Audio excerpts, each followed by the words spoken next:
Hello kaibigan. Ayan. So welcome back to my channel kaibigan and welcome back kaibigan. Ayan. So in this video, turuan ko kayo kung paano ba i-fix yung ating mga Globe One app account, kung bakit nakalagay na off something's wrong always kaibigan.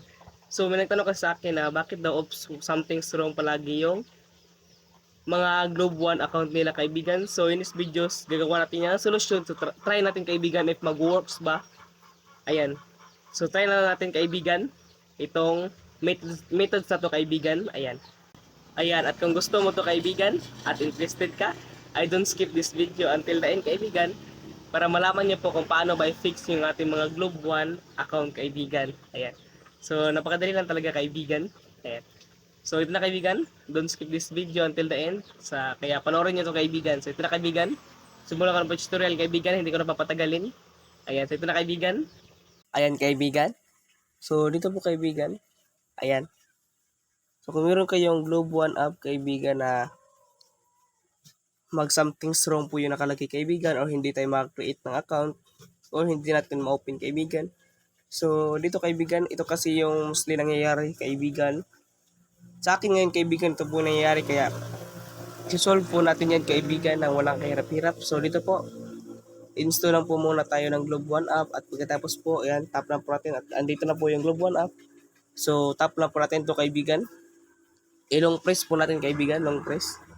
Ayan, at dito po may nakalagay na uninstall and app info. So dito po tayo sa app info kaibigan. So tap lang po natin yung app info. At dito po sa app info kaibigan.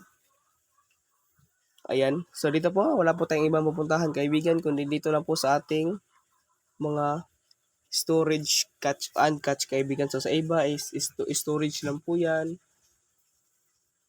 Or basta sa inyo kaibigan, basta may nakalagay na storage dito kaibigan. Ayan, tulad yan, storage. So yan po kaibigan, tap lang po natin yan. So sa ibang CP kasi magkaiba-iba po kasi yan kaibigan.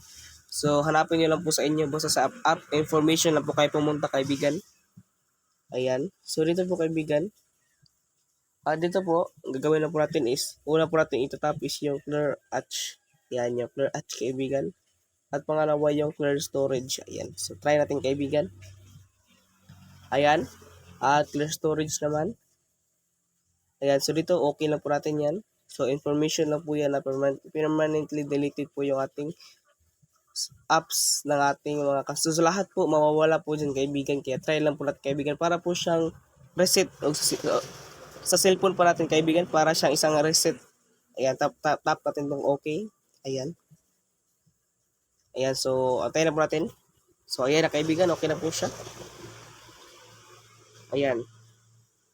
So dito kaibigan, so sa pangalawang way kaibigan, kung ayaw pa rin gumana ang inyong mga Globe One app, so ang pangalawa natin gagawin kaibigan is, pumunta tayo sa ating mga Play Store.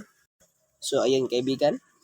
So dito po kaibigan, tap lang po natin is Globe One. Ayan, search lang po natin Globe One. Ayan, so dito kaibigan, kapag isa po sa mga way kaibigan kung bakit ayaw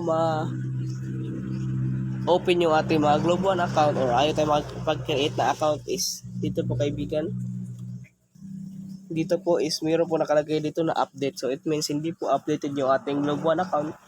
Kailangan po natin yung i-update kaibigan para baka sakali gumana yan kaibigan. So try nyo lang po kaibigan. So meron kasi ganyan mga case kaibigan sa ibang application na kapag hindi nyo ina-update is hindi siya gagana. Kaya dito, try nyo rin dito sa Globe One account if hindi ba updated yung mga Globe One account ninyo kaibigan. So dito kaibigan, dito nyo na po i-update kaibigan. So dito sa akin kaibigan, okay naman yung kaibigan. So dito try natin i-open itong sa akin kaibigan. Ayan, hatay lang po natin kaibigan. Ayan.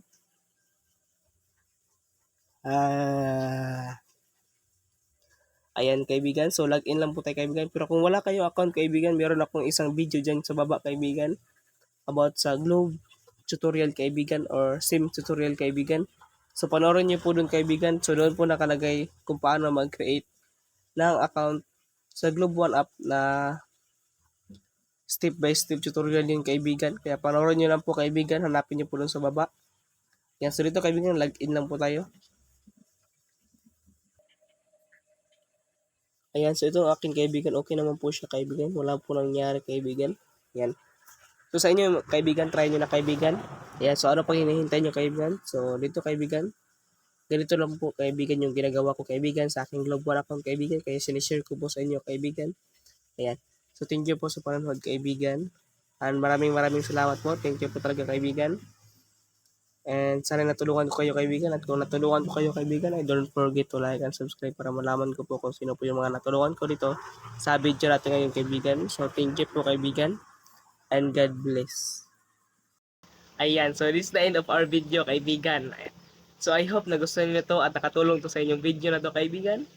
At kung nakatulong to kaibigan, ay don't forget to like and subscribe naman dyan kaibigan. Para malaman ko po kung sino po yung mga natulungan ko dito sa video natin ngayon kaibigan. So thank you po talaga kaibigan. And God bless kaibigan. So I hope nagustuhan nito kaibigan. At kung nagustuhan niyo po, ay don't forget to like and subscribe po kaibigan. So yun lang kaibigan. Kita-kits sa sunod kong video kaibigan. So ayan, so ito na kaibigan. So God bless.